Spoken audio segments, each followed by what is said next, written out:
6 అయినా ఇప్పుడు మనకి శనివారం సబ్బాతు దినం కాదు, ఆదివారం కూడా సబ్బాతు దినం కాదు, మనకి ఆదివారము ఇది ప్రభు దినం. This is the day of the lord. ఆదివారం ఏంటి? ఆదివారం విశ్రాంతి దినం కాదు మనకి, ఆదివారం is the day of the lord. కాబట్టి ఏమీ చేయకుండా ఉన్నాం, ఏమి చేసినా ప్రభు కొరకు చేస్తాం. అర్థమైంది తేడా? అక్కడ వాళ్ళు అంత అక్షరానుసారంగా తీసుకొని అసలు ఏమి చేయకుండా ఉన్నారు. ప్రభు కూడా అంతే లిటరల్గా చెప్పబడింది ధర్మశాస్త్రంలో. కానీ అలాగ చేస్తున్నారు. కానీ ప్రభు వచ్చే సమయానికి ఏం జరిగిందో మనకు తెలుసు. తన సొంత గాలిని గోతులో పడితే తీస్తారు, కానీ పక్కవాడు మాత్రం కనీసం ఆదివారాన్ని స్వస్థత పొందుకోవడానికి కూడా, విశ్రాంతి దినాన్న స్వస్థత పొందుకోవడానికి కూడా వీలు లేదు. కాబట్టి ప్రభు దాన్ని మార్చాడు. సబ్బాతు మనిషి కొరకే కానీ మనిషి సబ్బాతు కొరకు. కానీ ఇక్కడ మనం చేయాల్సింది ఏంటంటే, చర్చ్లో don't mistake activity with productivity. Excellence రావాలి అంటే దేవునితో ఆ సమయాన్ని మనం గడపాలి, రిఫ్రెష్ అవ్వాలి, ఎగ్జామినేషన్ జరగాలి. దాన్ని రిట్రీట్ అంటారు. ఏమంటారు? రిట్రీట్ అంటే అప్పుడప్పుడు మనం ఆగి, యుద్ధం జరుగుతున్నప్పుడు ఏం చేస్తారంటే, యుద్ధం 2-3 రోజులు అయిన తర్వాత ఒకరోజు రిట్రీట్ అయిపోతారు. అయిపోయి మన స్ట్రాటజీ ఏంటి, ఇంకా ఏమైనా స్ట్రాటజీ మార్చుకోవాలా, మనం చేస్తుంది ఇంకా బాగా ఏదైనా చేయగలమా. చర్చ్లో ఎక్సలెన్స్ ఉండాలి అంటే ఎంతసేపు పనులు చేసుకుంటూ వెళ్ళిపోవడం కాదు. సంఘం అందరిలో ఆగి స్వపరీక్ష చేసుకోవాలి. మన ఫైనాన్సెస్ ఎట్లా ఉన్నాయి, మన మినిస్ట్రీ ఎలాగో ఉంది, తర్వాత చెప్తారు మన ప్రయారిటీస్ ఎలా ఉన్నాయి. నెక్స్ట్ టాపిక్ ప్రయారిటీస్ కూడా అడుగుతున్నాం. Give attention to details. Give attention to, ఏదో చేసేస్తాం కదా, ఏదో పని జరుగుతుంది కదా. చాలాసార్లు అనే మాట, పని జరుగుతుంది కదా, జరుగుతుంది. We are not here to run the church. సంఘ నాయకత్వం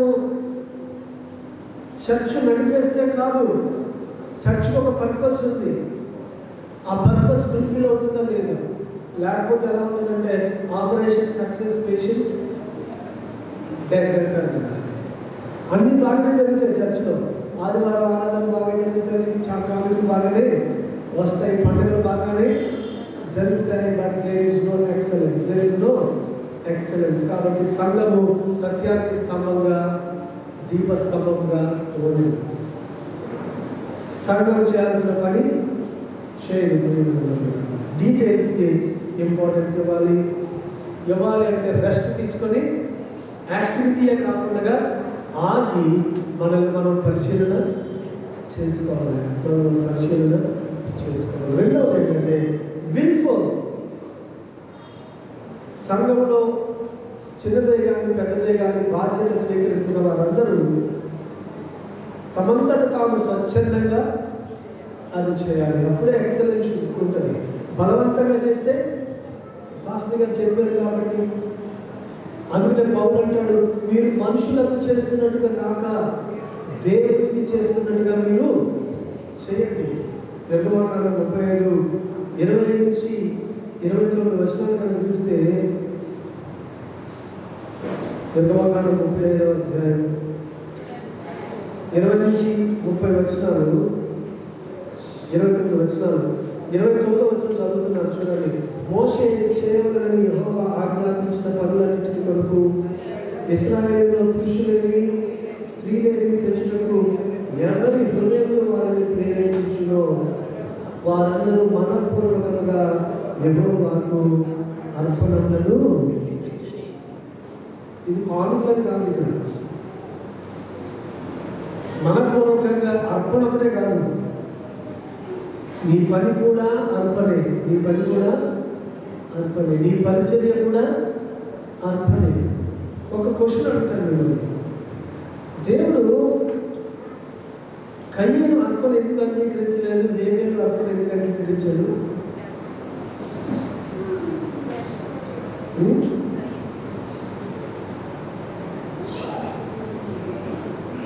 ఎందుకంటే కయ్యను హేబేలు, కయ్యను మొన్న దాంట్లో ఇచ్చాడు, హేబేలు శ్రేష్టమైంది ఇచ్చాడు. అక్కడే స్ట్రక్ అవుతాం మనం. కానీ అక్కడ తర్వాత ఉన్న మాట ఏంటో తెలుసా? దేవుడు కయ్యను ఆయన అర్పణను అంగీకరించలేదు, దేవుడు హేబేలును అంటే దేవుడు నీ అర్పణ అంగీకరించడం కంటే కూడా ముందు నిన్ను అంగీకరించాలి. దేవుడికి కావాల్సింది నువ్వే కాదు. ఇది అర్పణ విషయంలో కాదు, పరిచర్య విషయంలో కూడా. నువ్వు అనుకుంటావు నేను ఎలా ఉంటే ఏంటి, చాలా పని చేసేస్తున్నాను దేవుడు చర్చిలో సంఘంలో అనుకుంటావు. కానీ నీ జీవితంలో సమర్పణ లేకపోతే, నీ జీవితంలో పరిశుద్ధత లేకపోతే, నేను మట్టి చేతులతో మంచినీళ్ళు తీసుకొచ్చి ఇస్తే తీసుకుంటావు నువ్వు? తీసుకోవు కదా. కాబట్టి నేను ఎలా ఉంటే ఏంటి, నేను దేవుడి సంఘంలో పరిచయం చేయడం ఎక్కువ.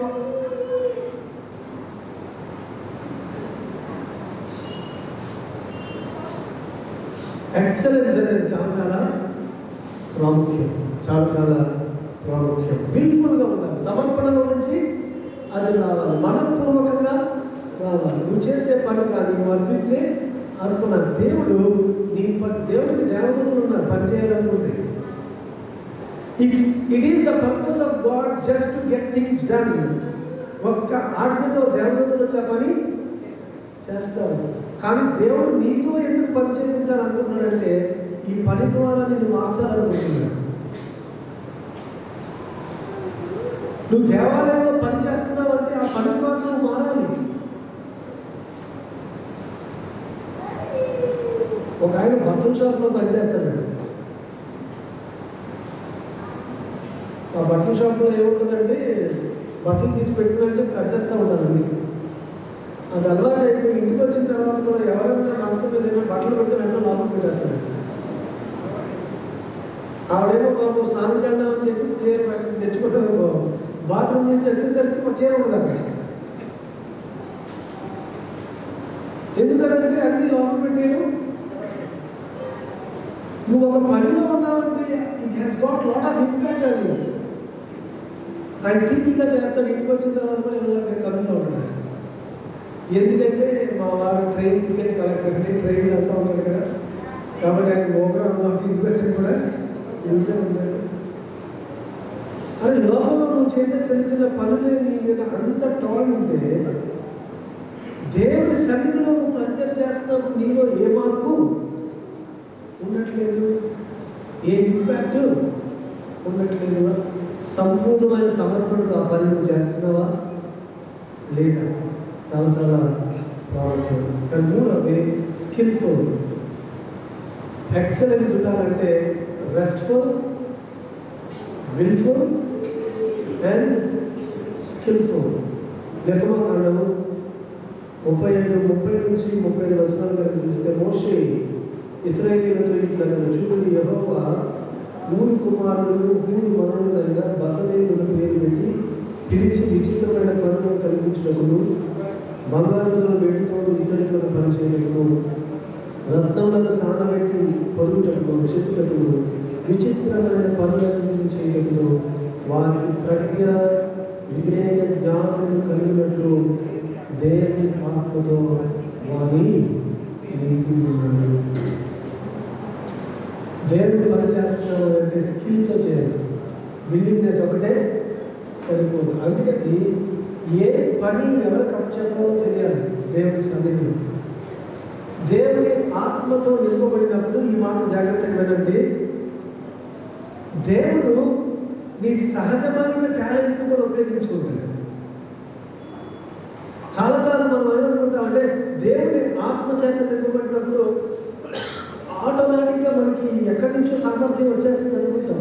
లేదు, దేవుని ఆత్మచేత నువ్వు నింపబడినప్పుడు నీవు ఏ పనిలో నైపుణ్యం కలిగి ఉన్నావో ఆ పనిని మరింత సామర్థ్యంతో నీవు చేస్తావు. చిన్న ఉదాహరణ చెప్తాను నేను. దావీదు గొర్రెలు కావాలి. కానీ గొలియాతుతో యుద్ధం చేయడానికి వెళ్ళినప్పుడు కత్తితో యుద్ధం చేయాలి. దేంతో చేశాడు? తను ఎప్పుడు తనకున్న స్కిల్తోనే యుద్ధం చేశాడు. దేవుడు దానిని అభిషేకించాడు. దేవుడు దాన్ని అభిషేకించాడు కాబట్టి గొలియాతుని పడగొట్టగలిగాడు. దేవుడు మన నేచర్ను కూడా ఉపయోగిస్తాడు. పేతురు ఉన్నాడు అనుకోండి, దురికి పేతురు, అది తన నేచర్. దేవుడు న్యాచురల్ కెపాసిటీని వాడుకుంటాడు. ముందంతా దుడుకుతున్న సమాధానాలు చెప్పేవాడు అతను. కానీ మారు మనసు పొందిన తర్వాత సిలువేసేస్తాం ఏంటంటే అక్కడ కూడా దుడికే ఏమంటాడు? నా ప్రభు మామూలుగా వేస్తాడు సిలువ, నన్ను తాకెందుకుగా. తగ్గడం అనేది లేదు. కాకపోతే ఇప్పుడు ఇది ఎట్లా ఉందంటే క్రొత్త మనసుతో, క్రొత్త విషయాలతో. కాబట్టి నీ నేచర్ దైవ స్వభావంలో పాల్గొనలు ఉన్నప్పుడు నీ సహజమైన టెంపర్మెంట్ ఉంటుంది, నీ సహజమైన విధానం ఉంటుంది. పౌలు గురించి ఆలోచన చేద్దాం. పౌలు చాలా అంబిషియస్, అంటే ఎప్పుడు కూడా హెచ్చు వాటి మీద మనసు ఉంచుతాడు అనమాట. పౌలు ఎటువంటి వాడంటే పరిసయుడు, నిష్ట కలిగిన పరిసయుడు, నాయకత్వం కోరుకునేవాడు. క్రీస్తు సంఘాన్ని ఎందుకు హింసించాలనుకున్నాడంటే ప్రధాన యాజకుడి దృష్టిలో పడితే మనకి ప్రమోషన్ వస్తుంది. ఇప్పుడు క్రైస్తవుని ఎవరు హింసిస్తున్నారు? నా పెట్టి ఏదో కట్టుకుని వస్తారనమాట. నీకేమి పెద్ద ఏమి ఉండక్కర్లా, క్రైస్తవుని హింసించామని తెలిస్తే చాలు, నీకు ఆ పార్టీలో పదవి వచ్చేస్తారు నీకు. అది కండిషన్. పౌలు కూడా ఆ రోజున అలాగే ఉన్నాడు. సౌలుగా ఉన్నప్పుడు నేను గొప్ప వాళ్ళ దృష్టిలో పడాలంటే చాలా అంబిషియస్ అన్నమాట, వెరీ అంబిషియస్.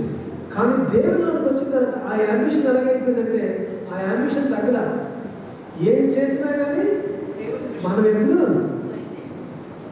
Top level. అందుకనే మొత్తం సువార్త తనకు తెలిసిన ప్రపంచం అంతా అదే అంబిషన్ అనమాట, అదే అంబిషన్. అంటే దేవుడు నీ న్యాచురల్ స్వభావాన్ని, నీ న్యాచురల్ టాలెంట్ని నిన్ను మార్చుకున్నప్పుడు ఆయన మహిమ కొరకు వాడుకుంటాడు. అందుకనే లీడర్షిప్లో నా స్కిల్ అవసరం లేదు అని అనుకోవద్దు. దేవుడు నీ న్యాచురల్ టాలెంట్, నీ యొక్క న్యాచురల్ స్కిల్ సూపర్ న్యాచురల్గా ఆయన ఉపయోగించుకుంటాడు. నిన్ను ఆయన ఆత్మతో అభిషేకించి, నిన్ను ఆయన ఆత్మతో అభిషేకించి. కాబట్టి leadership is excellence. Leadership is excellence. ఆ తర్వాత లీడర్షిప్ ప్రయారిటీస్. Leadership priorities. నాయకుడికి లిమిటెడ్ రిసోర్సెస్, అన్ని చేసేది ఉంటాయి కానీ అన్ని చేయలేరు. టైం కన్స్ట్రెయింట్స్ ఉంటాయి, ఎనర్జీ కన్స్ట్రెయింట్స్ ఉంటాయి, రిసోర్సెస్ కన్స్ట్రెయింట్స్ ఉంటాయి. దేవుల్లో ఆసక్తి ఎలా ఉంటుందంటే మొత్తం అంతా చేసేద్దాం అనుకుంటున్నాం. కానీ మనకు అర్థం కావాల్సింది ఏంటంటే మనం శరీరం, వీఆర్ లిమిటెడ్ బీయింగ్స్. అంతా చేసేసే శక్తి మన దగ్గర ఉండదు. అందుకని ప్రతిదీ ప్రయారిటైజ్ చేసుకోవాలి. అయితే ఆ ప్రయారిటైజింగ్లో ఫస్ట్ నాకు ఇష్టమైన మాట ఏంటంటే in the beginning God. Bible తెరిచిన వెంటనే ఉన్నది ఆది అన్న దేవుడు. ఎంత మంచి మాట అది. కాబట్టి is God your priority, is God your priority. రెండవది పౌలు అంటాడు, ఫిలిప్పీ పత్రిక 3వ అధ్యాయం 12వ వచనం అంటాడు, ఈ ఒక్కటి నేను చేయించున్నాను, వెనుకున్న వాటిని మరచి ముందున్న వాటి కొరకు ఈ ఒక్కటి, this one thing I do. Prioritising అంటే 10 పనులు పెట్టుకోవడం కాదు, ఫోకస్. నేను బాధ్యత వహించిన ఈ కాలంలో ఒక్క సంగతి సంఘంలో మార్చాలంటే నేను ఏం చేయాలి? Focus on one thing that you can change for the better. మనం ఎలా అనుకుంటున్నాం? మొత్తం అంతా మార్చేయాలా, భూతల స్వర్గంగా చేసేయాలనుకుంటాం. కానీ అది నువ్వు చేయలేవు. అందుకనే ప్రయారిటైజింగ్ అనేది చాలా ఇంపార్టెంట్. నీకు సండే స్కూల్ టీచర్ బాధ్యత ఉంటే నేను ఈ సంవత్సరం ఏదైనా ఒక్క ఏరియాలో మార్పు నేను తీసుకురాగలను. Always be focused. పౌలు అంటున్నాడు, ఈ ఒక్కటి నేను చేస్తున్నాను, వెనుకున్న వాటిని మరచి ముందున్న వాటి కొరకు నేను. మన కమిటీ మీటింగ్స్లో జరిగిపోయినే ఎక్కువ మాట్లాడతాం. ప్రాబ్లమ్స్ గురించి ఎక్కువ మాట్లాడతాం, ప్రాస్పెక్ట్స్ గురించి మాట్లాడతాం. జరగవలసిన వాటి గురించి కాకుండా చాలాసార్లు జరిగిపోయిన విషయాల గురించి మాట్లాడి తవ్వుకొని దాన్ని పొలిటిసైజ్ చేసి అది మంచిది. చర్చ్ లీడర్షిప్ ఎప్పుడు కూడా ఫార్వర్డ్ లుకింగ్గా ఉండాలి, ప్రాస్పెక్టివ్గా ఉండాలి, రెట్రోస్పెక్టివ్గా ఉండడానికి వీళ్ళు సరే జరిగింది ఇప్పుడు ఏం చేద్దాం. ముందున్న వాటి గురించి మనం ప్రయారిటైజ్ ద ఫ్యూచర్. ఈ ప్రయారిటైజింగ్లో మేనేజ్మెంట్లో 4 విషయాలు చెప్తారు. ఫస్ట్ ప్రయారిటీ ఉండాల్సింది ఏంటంటే డూ అంటారు. అంటే ఈ రోజున ఏం చేయాలని దాని మీద ప్రయారిటీ ఇవ్వాలి. ఆ తర్వాత రెండవది డెసిషన్ మీద, ఈరోజు తీసుకోవాల్సిన నిర్ణయాలు. కొన్నిసార్లు మనం ఎంతసేపు డెసిషన్స్ ముందు పెడతాం, అప్పుడు ఎప్పుడు నిర్ణయాలు తీసుకోవడమే కానీ చేయడం ఉండదు. రెజల్యూషన్ రాసుకుంటాం, మళ్ళా మీటింగ్లో ఆ రెజల్యూషన్ తీస్తాం. ప్రయారిటీ ఎప్పుడు కూడా ఏమి చేయాలి, వాట్ క్యాన్ వి డూ, చాలా ఇంపార్టెంట్. ఈ రోజున నేను చేయగలిగింది ఏంటి. రెండవది, రేపటి కొరకు నేను తీసుకోవలసిన నిర్ణయం ఏంటి. మూడవది, ఈ రోజు నేను చేయాల్సింది చేయలేనప్పుడు దాన్ని ఎలాగ డెలికేట్ చేయాలి. నాయకుడు అంటే అన్ని తనే చేసేవాడు కాదు. కథా స్క్రీన్ దర్శకత్వం అంతా ఒకళ్ళే చేసేది కాదు. మోషేతో తన మామ ఇద్దరు అంటాడు, చాలా మంది జనులు ఎక్కువైపోతున్నారు తగాదాలు తీర్చుకోవడానికి, అంతా నీవు ఒక్కడనే చేయలేవు. కాబట్టి నమ్మకమైన 70 మందిని నీవు ఏర్పాటు చేసుకో. Build your team. డెలిగేషన్ అనేది చాలా అవసరం. నాయకుడు అంటే అన్ని తనే చేయడం కాదు, అందరితో ఎవరితో ఏం చేయించాలో ఆ పనిని చేయించాలి. చివరికి డిలీట్. కొన్ని విషయాలు అది చేయకూడదు ఉంటాయి, కొన్ని విషయాలు చేయడం కంటే కూడా చేయకుండా ఉండడం వల్లే యూనిట్ టు ప్రయారిటైజ్. ఇది మన పర్సనల్ లైఫ్లో కూడా, నాయకత్వంలోనే కాదు. You are also leader of your own life. నీ జీవితానికి నీవే నాయకుడివి, నీవే నడిపించుకోవాలి. కాబట్టి నీ సొంత జీవితంలో కూడా ప్రయారిటైజింగ్ అనేది చాలా ప్రాముఖ్యం. కాబట్టి స్నేహితులారా, ఈ మొదటి సెషన్ టాక్లో చాలా ప్రాముఖ్యమైన మౌలికమైన విషయాలను ఆలోచన చేశాం. సంఘం అంటే ఏంటి, సంఘ నాయకత్వం అంటే ఏమిటి, సంఘం అంటే సత్యానికి స్తంభం, దీప స్తంభం. సంఘం అంటే అది కేవలం సోషల్ క్లబ్ కాదు, వచ్చి ఏదో మనం పిచ్చాపాటి మాట్లాడుకుని పండుగలు చేసుకుని సహవాసాలు చేసుకుని ఒకరికొకరు ఎంకరేజ్ చేసుకుని వెళ్ళిపోయేది కాదు. దేవుడు సంఘానికి ఒక పని అప్పచెప్పాడు. ఆ పని జరుగుతుందా లేదా, సంఘంలో ఉన్న శక్తి అంతా దాని కొరకు మనం దారిపోస్తున్నామా, సంఘ నాయకత్వం అంటే ఏంటి అని ఆలోచన చేసినప్పుడు క్యారెక్టర్ ఎక్సలెన్స్. దేవుని ఆత్మ చేత నింపబడాలి, దేవుని ప్రేమ చేత నడిపింపబడాలి. Spirit filled, love driven and fear by God. దేవుని భయం చేత వారు సమస్తము చేయాలి. క్యారెక్టర్ అండ్ ఎక్సలెన్స్, ఈ రెండు చాలా ముఖ్యం. సరే, లంచ్కి వెళ్దాం. పాస్ తీసుకుందాం. లంచ్కి వెళ్దాం. లంచ్ నుంచి వచ్చిన తర్వాత ఎడిఫికేషన్ గురించి మాట్లాడదాం.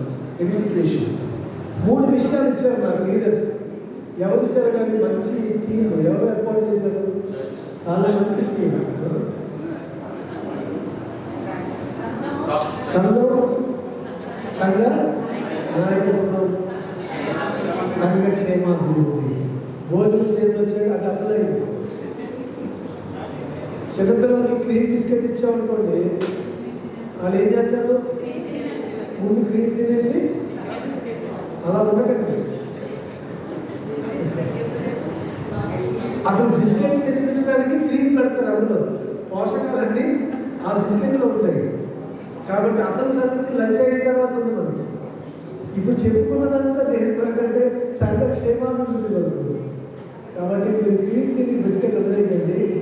లంచ్ అయిన తర్వాత వాళ్ళందరూ రండి, సంఘ క్షేమాభివృద్ధి గురించి మాట్లాడుతున్నారు. God bless you.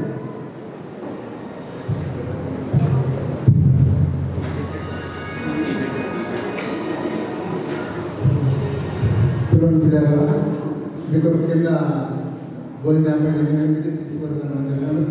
అతను భోజనం మళ్ళీ ఎవరు వెళ్ళిపోతుంది, దయచేసి మళ్ళీ రావాలంటే అయ్యా చెప్పారు కదా అసలు ఇప్పుడు కాబట్టి ఆ గ్రీన్ తీసుకొని వెళ్ళిపోయారు. అందరూ రావాలని మనం చేస్తున్నానంటే దయచేసి భోజనం థ్యాంక్ యూ.